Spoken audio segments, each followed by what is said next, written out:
Jack 2 hours 16 minutes run టైంలో థియేటర్లో movie run అవుతుంది. మూవీలో అడల్ట్ కంటెంట్ అయితే ఏం లేదు. కొన్ని రొమాంటిక్ సీన్స్, రొమాంటిక్ సాంగ్స్ ఉన్నాయి. ఫ్యామిలీతో కలిసి చూడొచ్చు. మూవీలో మొత్తం మాత్రం డీజే టిల్లు మూవీ ఫ్లేవర్ మాత్రం బాగా కనిపించింది. ఎక్కడ కొత్తదనం మాత్రం కనిపించలేదు. రా ఏజెంట్ మూవీస్ ఎన్నో వచ్చాయి, ఇది వరకు మనకు చాలా చూసాము. కానీ రా ఏజెంట్ కథలలో రొటీన్కి భిన్నంగా ఉంటుందని అనుకున్నాం, కానీ చాలా ఇది డిఫరెంట్గా అయితే తీయలేదు. మామూలుగా రొటీన్గా సాగింది. ఇది వరకు వచ్చిన అఖిల్ మూవీ ఏజెంట్ని గుర్తు చేసిందని చెప్పొచ్చు. చాలా చోట్ల కామెడీ వర్కౌట్ కాలేదు. ఒక ప్రకాష్ రాజ్ గారికి మాత్రం తన క్యారెక్టర్కి ఇంపార్టెన్స్ రోల్ ఇవ్వలేదనే చెప్పొచ్చు. హీరోయిన్ రోల్కి అసలు ఇంపార్టెన్సే లేదు ఈ మూవీలో. అసలు ఆమెను ఈ మూవీలో ఎందుకు పెట్టారో అర్థమే కాలేదు.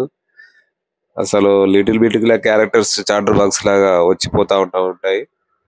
ఒక్క మూవీకి ఒక సీన్కి మాత్రం ఏ మాత్రం సంబంధం లేకుండా క్యారెక్టర్స్ అన్ని వచ్చిపోతూ ఉంటాయి. మూవీ మొత్తం చాలా జిగ్జాగా సాగింది. ఈ జాక్ అనేది గుండెల్లో బాక్ లాగా అయిపోయింది ప్రతి ఆడియన్స్కి. బొమ్మరిల్లు భాస్కర్ డిఫరెంట్ జోన్లో తీయబోయారు రొమాంటిక్స్ వర్షన్లో, కానీ అది వర్కౌట్ కాలేదనే చెప్పొచ్చు. అసలు సిద్ధు జొన్నలగడ్డ గారు ఈ మూవీ ఎలా ఒప్పుకున్నారో, అసలు ఏమి నచ్చిందో ఈ మూవీలో మాత్రం తెలియడం లేదు. అసలు ఈ స్టోరీ ఎలా ఓకే చేశారో అర్థం కావడం లేదు. మూవీలో లొకేషన్స్ చాలా బాగున్నాయి, కానీ పాటలు మాత్రం వర్కౌట్ కాలేదు. ఒక్క పాట కూడా అంత అట్రాక్టివ్గా లేదు. పాటల విషయంలో కూడా ఈ మూవీ మైనస్ పాయింట్ అనే చెప్పాలి.